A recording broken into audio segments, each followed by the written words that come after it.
اس level تک آپ کیا یہ ریڈ کرتے ہیں کہ بھارت جا سکتا ہے؟ جی، اس کی تاریخ رہی ہے.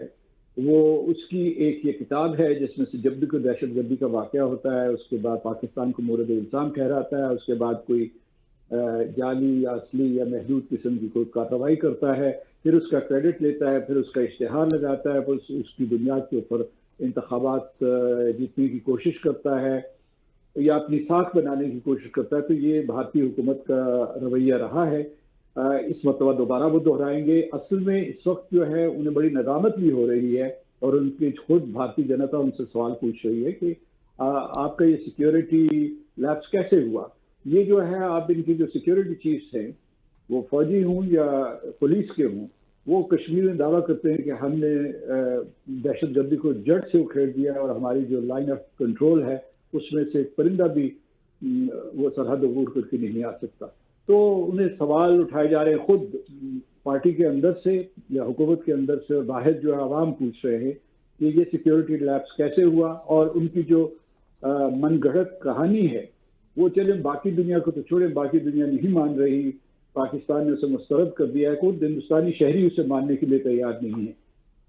مسعود صاحب، انڈس واٹر ٹریٹی کی بات کریں، معطل بھارت نے کر دیا، پاکستان نے اپنا جو ہے جواب تیار کر لیا ہے. ایک تو بھارت کو باقاعدہ نوٹس دیا جا رہا ہے سفارتی ذرائع کے ذریعے کہ وہ اس کا جواب دیں، ٹھوس وجوہات ہے تو وہ فراہم کریں.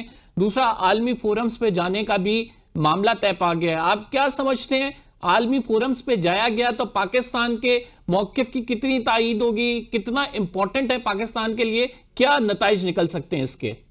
دیکھیے، سفارتکار کی حیثیت سے مجھے بھی بین الاقوامی قانون کی شدبد ہے، اور اگر آپ اس معاہدے کو پڑھیں، سنتاس معاہدے کو پڑھیں، تو اس ہندوستان نے واضح طور پر اس کی شق 12 کی خلاف ورزی کی ہے. شق 12 یہ کہتی ہے کہ یہ مستقل معاہدہ ہے، ان پرپیچوٹی ہوگا، یعنی اس کی فائنالٹی ہے اور کنٹینیوٹی ہوگی. اور دوسرے یہ بھی کہتا ہے کہ یہ معاہدہ نہ منسوخ کیا جا سکتا، نہ معطل کیا جا سکتا ہے. اس کی ایک ہی صورت ہو سکتی ہے کہ فریقین بیٹھیں اور ایک نیا معاہدہ اس کے اوپر نیگوشیٹ کریں، گفت و شنید کے بعد اس کو طے کریں. ہندوستان نے اس عمل کا آغاز نہیں کیا، یک طرفہ طور پہ اسے معطل کیا ہے. یہ آبی جارحیت ہے جس کو پاکستان نے ایکٹ آف وار کہا ہے، درست کہا ہے. تو کہنے کا مطلب یہ کہ جو آپ نے سوال پوچھا ہے کہ اگر ہم بین الاقوامی برادری کے پاس جاتے ہیں تو ہماری پہلی منزل ورلڈ بینک ہوگی. ورلڈ بینک جو ہے اس نے یہ معاہدہ ہندوستان اور پاکستان کے درمیان 1960 میں کروایا تھا، وہی اس کا محافظ اور پہرے دار ہے، اور لہٰذا جو ہے یہ ہم اپنا مقدمہ وہاں پیش کر سکتے ہیں. ہندوستان نے صرف سنتاس معاہدے کی خلاف ورزی نہیں کی، اس نے بین الاقوامی قانون کی بھی خلاف ورزی کی ہے. جو بین الاقوامی ایک لا آف ٹریٹیز ہوتا ہے اس کے مطابق جب بھی کوئی آپ معاہدہ منسوخ کریں تو اسی کو بنیاد ہونی چاہیے، کوئی مورٹل بریچ ہونی چاہیے. لیکن اس میں ایسا کچھ بھی نہیں ہوا. یک طرفہ طور پر پاکستان کی قوم کو پانی سے جو اس کا جائز حق ہے اسے محروم کرنے کی جارحانہ کوشش کی گئی ہے. پاکستان اس صورتحال سے بھی نمٹنے کے لیے تیار ہے. مسعود صاحب، آپ یقیناً نو ہاؤ بھی رکھتے ہیں، ایک سیزن ڈپلومیٹ ہیں. ایک تو بین الاقوامی دنیا اس کو کیسے دیکھتی ہے کہ بھارت نے یک طرفہ طور پہ یہ کر دیا ہے، ایک معاہدہ ہوا، اس کے بعد بھارت اس سے نکل آیا.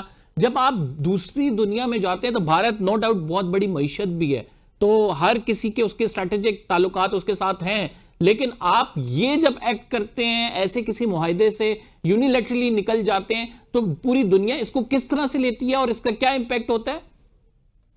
یہ اس نے ایک بری نظیر یا پریسیڈنٹ قائم کی ہے، کیونکہ اگر وہ یہ کیا ہے تو چین اس کے ساتھ یہی کر سکتا ہے. جو چین جو ہے ہندوستان کے لیے اپر رائپیرین ہے. پانی کے بیشتر منبع جو ہے وہ تبت سے آتے ہیں، یا جو ہندوستان اور چین کی سرحد ہے، یا کشمیر اور چین کی سرحد ہے اس میں سے آتے ہیں. دریائے ستلج مثال کے طور پر، اور دوسرے بہت سے دریا وہاں آتے ہیں. تو ایک تو یہ ایک بہت ہی احمقانہ حرکت ہے، اور دوسری طرف یہ ہے کہ اس سے ظاہر ہے کہ بین الاقوامی برادری میں اس ہندوستان کی اسٹینڈنگ کم ہوگی. لیکن اس سے بڑھ کر یہ ہے کہ ہمیں اس صورتحال سے نمٹنا ہے. بھارت کے اس قدم کو کسی نے بھی سراہا نہیں، نہ اس کی کوئی توصیف کی ہے. ان کی ساری دنیا کی توجہ جو ہے وہ سند پاس معاہدے کی بجائے ایک ممکنہ جنگ کے اوپر مبذول ہو گئی ہے. تو اس وجہ سے جو ہے وہ اس کے اوپر گفت و شنید کم ہو رہی ہے. آپ نے صحیح کہا کہ پاکستان نے اپنے جواب تیار کر لیے ہیں اور وہ بین الاقوامی اداروں سے رجوع کرے. مسعود صاحب، بین الاقوامی اداروں سے جب بھی رجوع کرنے کی بات ہے، امریکہ کا رول بڑا کرٹیکل ہوتا ہے. امریکہ نے $13 کروڑ کا معاہدہ کیا ہے بھارت کے ساتھ اس ٹائم میں جب اتنی کشیدگی چل رہی ہے. دوسرا، جے ڈی وینس کی بھی آج کی سٹیٹمنٹ دیکھیں تو کوئی بہت حوصلہ افزا نہیں ہے. انہوں نے کہا کہ پاکستان کو جو ہے وہ دہشت گردوں کو تلاش کرنا چاہیے، تحقیقات میں تعاون کرنا چاہیے. کیا سمجھتے ہیں کہ امریکہ کا ٹلٹ بھارت کی طرف آپ کو نظر آ رہا ہے due to its strategic relation? اب تک جو صدر ٹرمپ نے اور نائب صدر جے ڈی وینس نے جو بیانات دیے ہیں میں ان سے مطمئن ہوں، کیونکہ ان کا جھکاؤ بھارت کی طرف نظر نہیں آ رہا. اور اگر ہم نائب صدر وینس کی صلاح مانیں اور پاکستان میں تلاش کریں کہ دہشت گرد کہاں ہیں، تو وہ ہندوستانی دہشت گرد نکلیں گے یا وہ دہشت گرد جن کی ہندوستان سرپرستی کر رہا ہے. ہاں بالکل، دہشت گردی کا پاکستان سے خاتمہ ہونا چاہیے اور اسے جڑ سے اکھیڑنا چاہیے، اور اس کی جڑیں جو ہیں وہ دلی میں ہیں اور اس کی منصوبہ بندی دلی میں ہوتی ہے. تو پاکستان تو دنیا میں سب سے زیادہ دہشت گردی کا شکار رہا ہے اور نشانہ بنا ہے، اشروں سے بن رہا ہے، اب بھی بن رہا ہے. جب امریکہ کے لیے دہشت گردی کی جنگ ختم ہو چکی ہے اور وہ اپنے تمام افواج کو افغانستان سے واپس لے جا چکے ہیں، پاکستان ہر روز دہشت گردی کی سے مقابلہ کر رہا ہے، دہشت گردی سے مقابلہ کر رہا ہے. تو اچھا، اب آ گیا مسئلہ یہ کہ جو تحقیقات کے لیے انہوں نے کہا ہے، لیکن یہ میں آپ کو بتاؤں کہ اس مرتبہ امریکہ نے کھل کر ہندوستان کا ساتھ نہیں دیا. اگرچہ یہ بات صحیح ہے کہ یہ بہت قریبی اسٹریٹجک پارٹنرز ہیں، لیکن اور انہوں نے جو ہے ان کو ڈرون کی ٹیکنالوجی بھی دی ہے، میسائل کی ٹیکنالوجی بھی دی ہے، لیکن اس سال کچھ 2-3 معاملات میں پاکستان اور امریکہ کے درمیان بھی مثبت پیش رفت ہوئی ہے. صدر ٹرمپ نے پاکستان کی تعریف کی تھی اسٹیٹ آف دا یونیورس میں. اس سے پہلے جو ہے $397 ملین کا ایک F-16 کے لیے پیکیج انہوں نے منظور کیا تھا جو بڑے عرصے سے معطل تھا. تو اس طریقے سے کچھ پیش رفت ہوئی ہے اور ہم بھی چاہتے ہیں کہ امریکہ اور پاکستان کے تعلقات بحال ہوں اور امریکہ پاکستان اور ہندوستان کے درمیان ایک متوازی بلکہ متوازن رویہ اختیار کرے. تو ڈو یو تھنک کہ یہ ایسی ہوگی کہ امریکہ متوازن ایک لائن رکھے گا، کسی بھی طرف ٹلٹ نہیں ہوگا؟ آپ کا اپنا تجربہ اس حوالے سے کیا کہتا ہے؟ میرا خیال ہے کہ اس میں اگر انہوں نے ہندوستان کا ساتھ دیا تو اس طریقے سے جو چیز وہ نہیں چاہتے وہ ہو جائے گی، یعنی جنگ کے خطرات زیادہ بڑھ جائیں گے.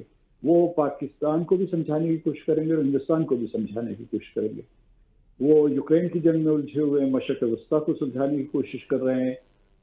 صدر ٹرمپ جو ہے وہ اپنے ملک میں دوبارہ سے صنعت و حرفت کا آغاز کرنا چاہتے ہیں، کیونکہ وہ آؤٹ سورسنگ کے بہت خلاف تھے، اسی لیے انہوں نے جو ہے بہت شدید اور پیونیٹیو قسم کے ٹیرفس لگائے تھے. تو میرے کہنے کا مطلب یہ ہے کہ اس میں امریکہ کے لیے اچھی حکمت عملی نہیں ہوگی، اس کے امکانات بھی کم ہیں، کیونکہ اس وقت امریکہ کی کامیابی یہ ہوگی کہ وہ ہندوستان اور پاکستان دونوں کو صلاح دے کہ جنگ کی طرف نہ جائے. چین جو ہے اس نے بھی پاکستان کے اس بیان کی توثیق کی ہے کہ ہندوستان جو ہے پاکستان کے ملک پاکستان کے ساتھ مل کر مشترکہ تفتیش کرے کہ اس دہشت گردی کے واقعے کے پیچھے کون لوگ ہیں. یہ بڑا امپورٹنٹ آپ نے بات کی. یہی سوال میرا تھا کہ چین کا جو جھکا ہوا ہے وہ آپ کو کس طرف لگ رہا ہے؟ کیونکہ پاکستان کے موقف کی باقاعدہ تائید آئی ہے، پاکستان یہی کہتا ہے کہ آزادانہ طور پر تحقیقات ہونی چاہیے. آج چین کی جانب سے بھی یہ بیان آ گیا، اور دوسرا بھارت میں یہ خبر بھی چل رہی ہے کہ PL-15 جو ہے وہ پاکستان کو دیے ہیں چین نے. کچھ ایسی چیزیں گردش کر رہی ہیں سوشل میڈیا پہ، اس کو آپ کس طرح سے سر دیکھتے ہیں؟ دیکھیے، چین ہمارے لیے دفاعی اسلحہ ساز و سامان کی لائف لائن ہے. تو اگر وہاں سے چین سے کوئی چیزیں پاکستان میں آتی ہیں تو یہ کوئی اچنبے کی بات نہیں ہے. یہ اور نہ ہی اس